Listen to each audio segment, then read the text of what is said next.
Okay, folks, we are back again with a recent Best Picture nominee on the docket, Conclave.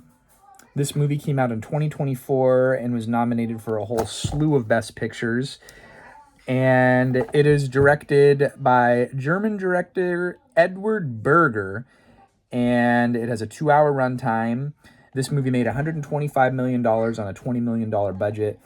It became very successful after the recent passing of Pope Francis.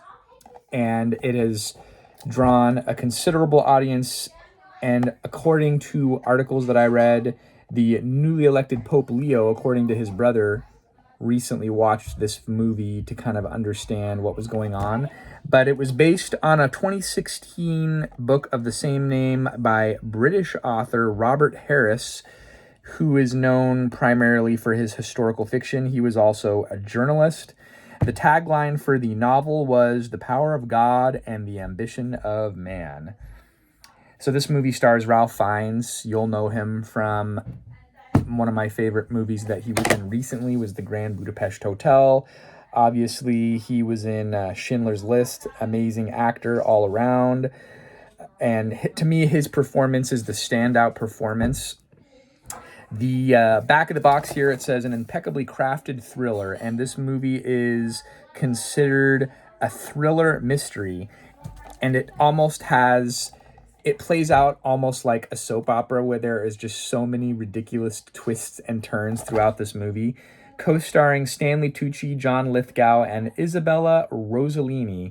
The probably most recent John Lithgow movie that I reviewed was the 80s classic Harry and the Hendersons.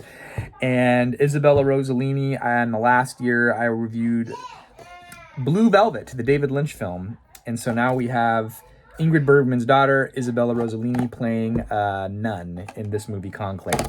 Like I mentioned, the standout performance was Ralph Fiennes.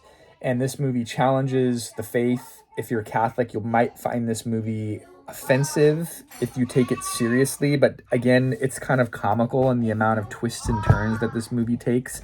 Bear with me. I didn't close the door. We do it live here with no cuts and no edits. So this movie has a lot of parallels based off the Wikipedia article. They kind of based it around Pope Benedict and Pope Francis, and then kind of even now it was previewing of what was to come. So we're seeing the cardinals get together to pick a new pope, and like I mentioned, there's all kinds of crazy things that are happening. And the Catholic Church, they believe that Peter was the first pope. I'm Protestant. I don't really see biblical proof of that, but that's another story for another time. You will be offended probably by a lot of the political and religious agendas that this movie portrays. If you could look past all of that at the performance of the actors and the amazing set design, they did like an exact recreation for the set of the Sistine Chapel. And they had private tours of the Vatican, and they said that they were actually on friendly terms with the Vatican. They didn't necessarily frown on the making of this movie. But to me, my favorite aspect of this movie is the Ralph Fiennes character struggling with his own faith and what that looks like. Aside from his role in the church, his character wanted to do more pastoral type of stuff.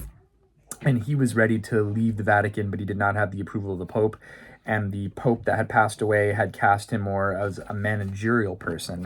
So you see this challenge of his faith. You see different views on the more liberal priests or cardinals and how they want to reshape the church. I think all of these things could be realistic.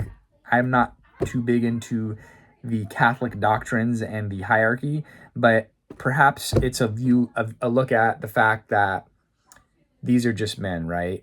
There is humanity, but they're representing the Lord. There was a lot of scandals in the Catholic Church, and they're all human in the end of things. And it kind of pulls back the veil, and you see a lot of these things. And I think for years, people looked at the church as this perfect institution, but now in this modern age with all of the things that have been exposed and not just in the Catholic Church, anywhere really. I think a lot of the corruption in many big institutions, this larger than life institutions, have come to light, and people don't have as high of a view. But I'm going to say that my review is based off of the performance and the set design, and the soundtrack was also often overpowering, and maybe that affected my review. So I'm going to go 3 out of 5. Some of the ridiculousness of the ending of the film and the plot that they decided to go with, it kind of overshadowed. I was leaning more towards a 4 out of 5, but then they kind of threw this curveball at the last minute, and I just thought that was kind of silly. So this was a darling of all the critics. It has a 93% Rotten Tomatoes score, 7.4 out of 10 on IMDb, and the audience score on Rotten Tomato with 2,500 people reporting in is 86. But I think that I'm going to go 3 out of 5 in light of everything. There was parts that I loved. Like I said, I loved the performance of Ralph Fiennes. I felt like that maybe the soundtrack once again stepped on the movie a little too much at certain points. It kind of overpowered, and I needed more moments of silence because of, I think it needed it. They would have these really driving soundtracks.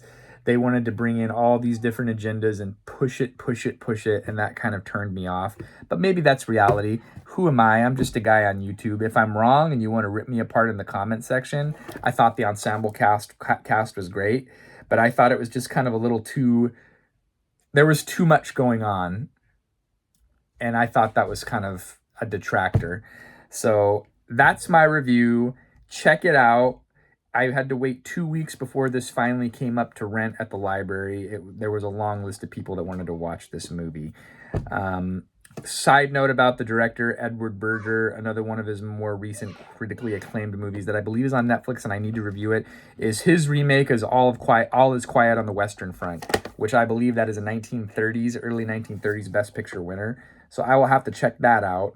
And thanks for watching. Another low budget, low rent review from yours truly. Who am I? I'm just a guy broadcasting in his media bunker. Does my opinion matter? I don't want to steer your opinion as much as I say this is how I feel about it, but I would love to hear your take on it too. I'd love to get that engagement in the comment section. Thanks for watching. We'll see you next time.